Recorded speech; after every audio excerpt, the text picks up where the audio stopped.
Peter Coefield is Glasgow City FC's coach and manager. And like the rest of the team, he has a full-time job as a taxi driver. So how did he get into women's football? Kind of quite by accident, really. I was out for a night for some drinks with my brothers and a couple of friends, and I was sitting in the pub and we got into some company.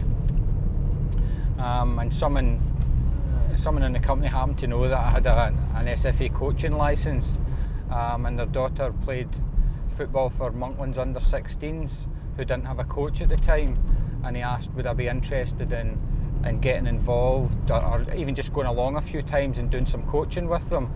And since I wasn't really doing much just at that point in time, I decided I would go along and see what it was like. So that was really how my first involvement in women's football came about.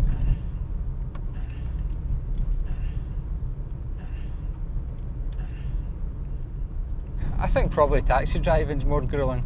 I put in a lot of long hours, and although I enjoy it, it takes up an awful lot of time, and I have to work a lot of hours to make a living. Whereas with the coaching, I really enjoy that. I always look forward to that, and look forward to Tuesday and Thursday nights when I'm going to training, and really look forward to Sundays to matches. So I would say work wins hands down.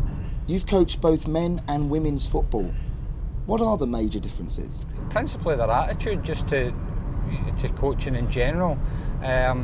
When you turn up and you're coaching men or you're coaching boys, they're that busy talking about, not that girls don't do as well, but they're that busy talking about what they were doing at the weekend and all other plans they've got, and it's really sometimes, it's a bit of an effort to get them focused on, what they're there to do that particular evening.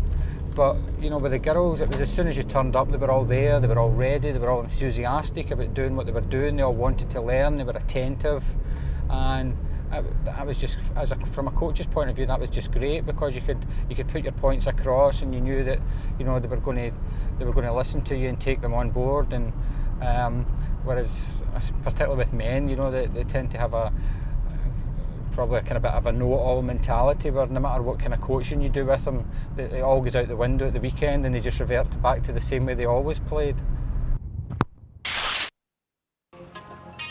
Kirsten Abercrombie has been out of action on the pitch since the start of the season with a leg injury. She's had her cast removed, but now has to return to the hospital to find out whether she can play again for Glasgow City.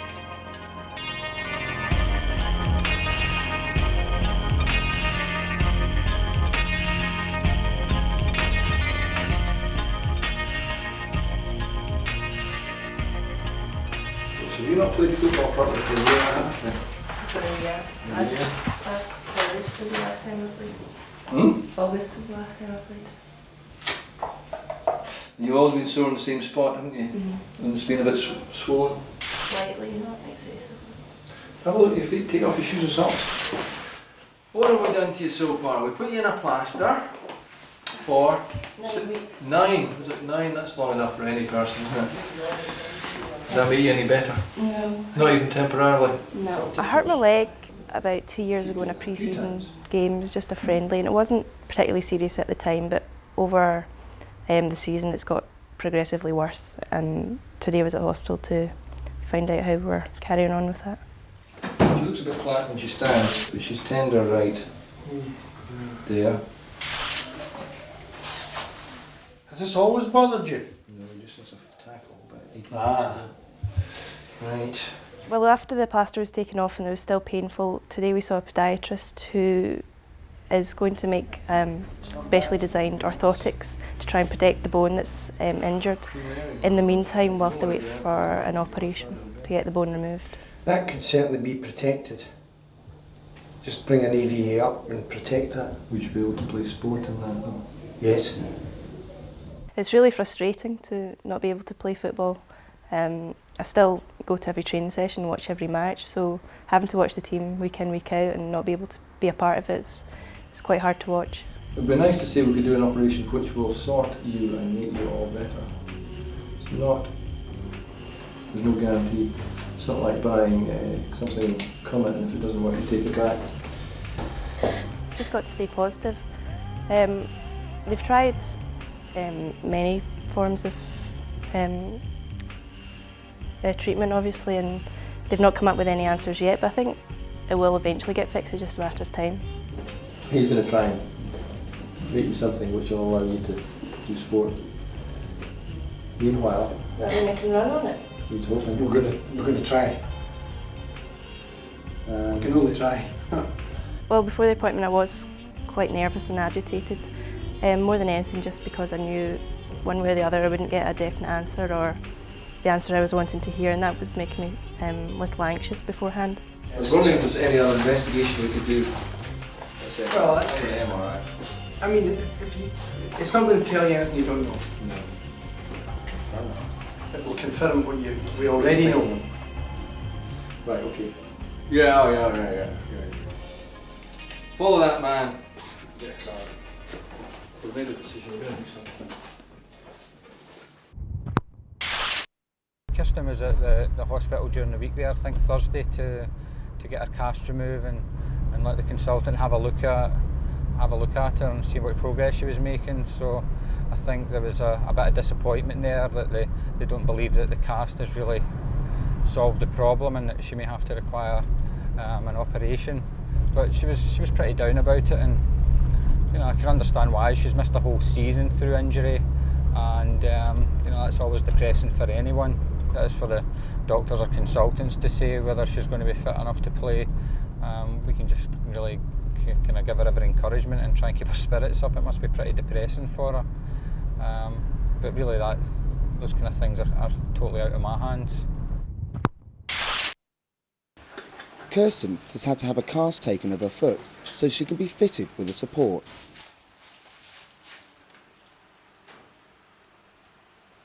I think the dedication in the team is slightly less than probably it is initially with the expectation of pre-season and the up-and-coming games, but it sort of dies down inevitably towards the end, but there's still a lot of spirit in the team, definitely. I hope I'll be playing next season. I can't say one way or the other, but it's looking unlikely, but I'll get there at some point anyway. So although I might not be playing the last games of the season, I'll still be going along to watch the girls and give them my support. I think we've had a reasonably successful season this season. We're sitting comfortably in the top half of the table, almost 20 points below the bottom side. And for our first season in the Premier League, and for a club as young as we are, only our second season, then I think it's been relatively good. We're a bit disappointed at some of the games. We've lost 5 games this season, 3 of which we lost when we didn't have a goalkeeper, because our goalkeeper was injured, and it being a specialist position, it's very difficult to get anyone else to cover that position, so one of the outfield players just had to go in goal. So we lost 3 of those games, which is a bit disappointing, because we felt with a keeper we could have managed to win those games and get the points. But every football team has these sorts of problems, and you just have to go on with it. So, but I'm reasonably happy that where we're sitting. If we won our last 3 games, we could finish third, which I would consider would be pretty successful, considering it's our first year in the Premier Division. Our hopes for next season are obviously that we can pick up from where we are just now and push on a little. Although we're sitting quite comfortably top half of the season, there's still quite a considerable gap between us and Ayr and Stennismuir, the 2 teams at the top. So we have to find some way of bridging that gap. And I think that a season in the Premier Division shows all the players just what's expected and what's required and how hard it is and how much effort they have to put in to win games. So I think they'll be more prepared at the start of next season, and hopefully we can improve a wee bit. Hopefully the players will improve, and kind of by more time together and more coaching that we can kind of push on a wee bit and maybe bridge that gap. In America, they seem to be, they don't put women down probably as much as we do in this country. I think kind of males in Scotland don't really see equality. They maybe talk about it a lot, but they don't really want it, I don't think, and they kind of view women's football sceptically. I think unquestionably, if I had the opportunity and Glasgow City FC wanted me as a full-time coach, I would be absolutely delighted to do that full-time. If I could make a reasonable living at it, then without any question whatsoever, I would love to do that.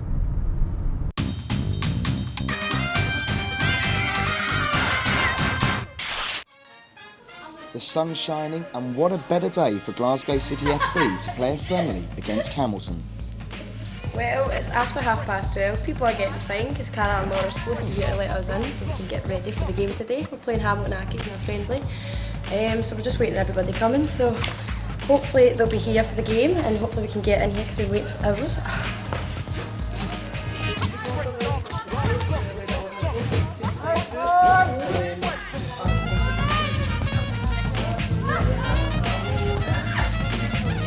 A few of the girls are on time, but most are late.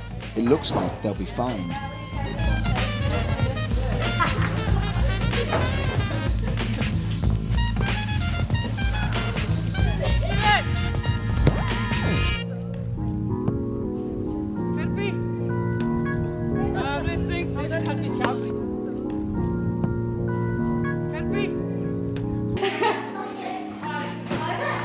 So I'm just talking about your poor performance on Friday night. Me? I didn't have a Did you not answer? No. Right, I was great right back. Did you see my handball? It's a good one, wasn't it? The balls never get the job done. I don't know how, it was just an action reaction. Right. Right, listen up then. Just going to name the team, let you get ready. Time's pushing on a wee bit. There's a few things to be done before kick-off as well. I'll tell you about later. But anyway, team for today, it goes a friendly against Hamilton, and I believe they've only got 10 players here at the moment, so I don't know if any more is going to turn up. But we'll go change the team about a wee bit and give some people an opportunity to play.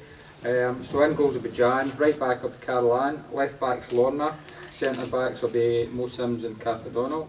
Midfield will be Shaz on the right side of midfield and CJ on the left, with Maxie and Fiona in the centre. And the two strikers will be Tina and DJ. Alright. Tina laughing there. She's not well. Substitutes will be Julie, Laura, Helga and Larry. Okay, well the girls are inside getting changed, still ready today. Just about 3/4 an hour before kick-off, so it's usually the time I spend filling out a team sheet for today. I've already announced the team, so I'm just filling this out now. We'll have to do this, league policy to have a note of all the players that are going to be playing. So that's basically what I'm doing at the moment. The team we're playing today, Hamilton Accies, are near the top of the first division, so they're quite hopeful of getting promotion to the Premier. So I would assume that they're coming here today. This would be a decent test against Premier opposition, so they'll be wanting to do as well as they can and gauge just what it's going to be like probably for next season. Playing Premier opposition, and for us we can't afford to take them lightly either. You know, if they're top of first division, we haven't seen them play this season, but they're obviously a decent side, and you know, and we want to do as well as we can, friendly or not. We want to win the game.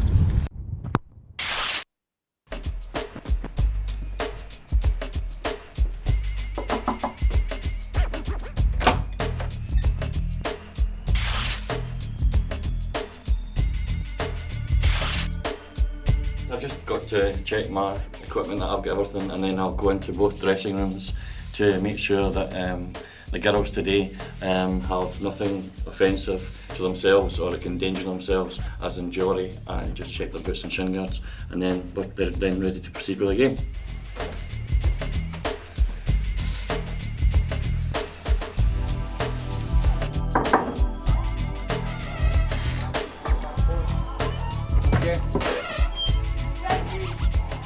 Sit down, girls, for 2 minutes, please. All jewellery off, please. Watches, chains, rings, anything at all. And see your boots and shin guards, please.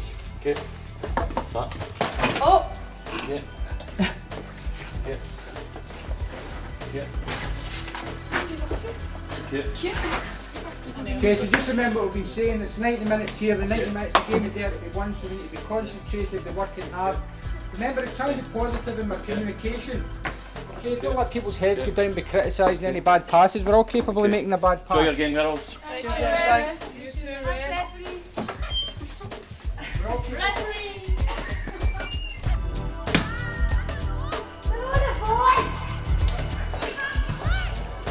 I don't know, but don't know whether they're good or not.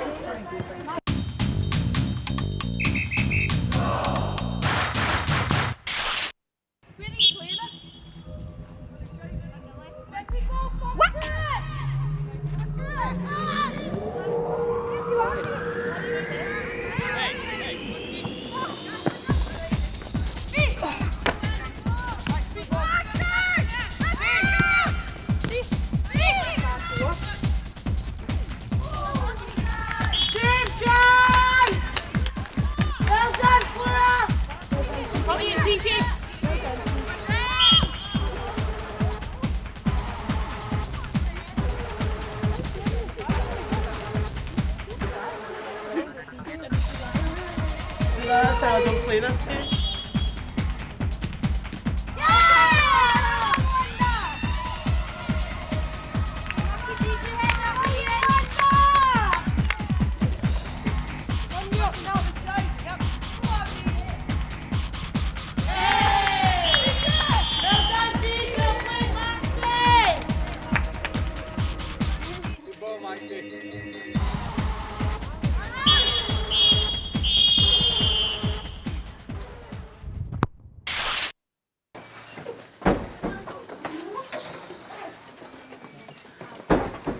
We're work rate and our effort is good, but we're still trying to move the ball on too quick when we haven't got control of it.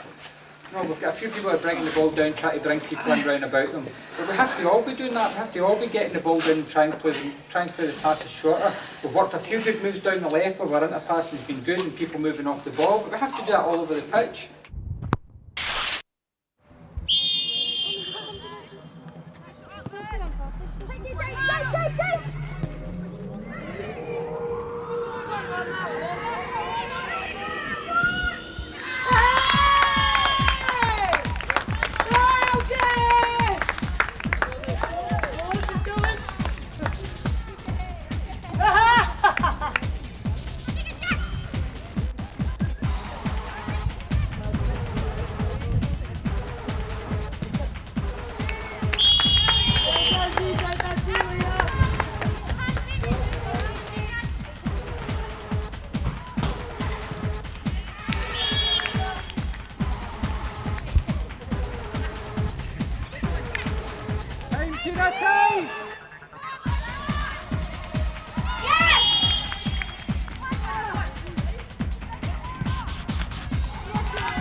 With the friendly over, Glasgow City FC have won the game.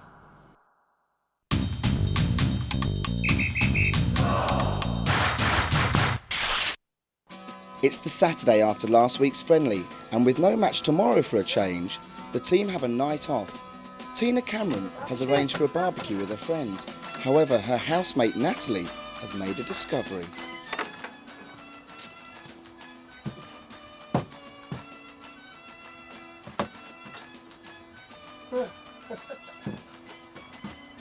Don't know where the it is. Lassie, where is it? Charcoal. Barbecue stuff. I've not got a barbecue. Some knocked it. Check, see what's in the garden. It's been a disaster. We went to get my barbecue to set it up and realise it's not there. They think it's been stolen. So I have to ring my friends and let them know the barbecue's off. So, P, hello. Bit of a disaster. Have you bought your food in yet? I've just went to the shed and the barbecue's gone. We've got the charcoal and we've got the firelighters and everything else that you need, but the barbecue's gone. Really haven't a clue where it's went. Have you got one? $1.99 for a disposable one? What planet are you on?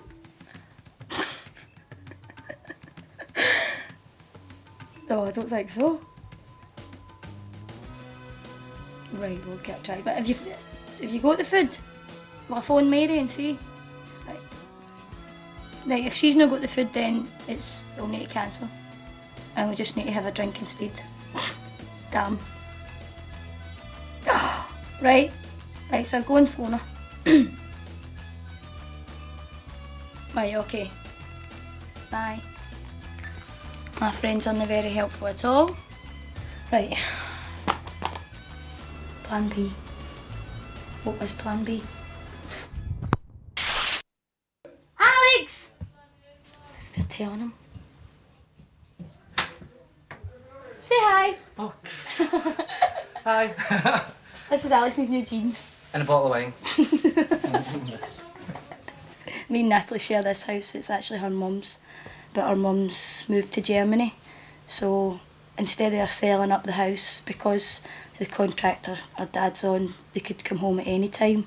So instead of selling up the house, we agreed to just take it on, and I moved in with Natalie to help her with the bills and things. But so that's it. Just me and Natalie. She's our only one dedicated fan, I think, who comes along every week to watch us, and she likes it. I suppose it's just really for the drink afterwards. I think that attracts her more than anything. But no, she's a true Glasgow City diehard.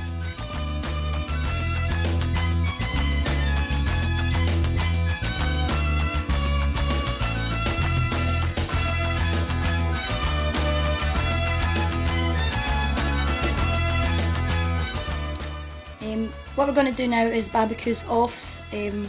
Mary's bought in all the food, so she's not too happy, but she's just going to cook the food in the cooker.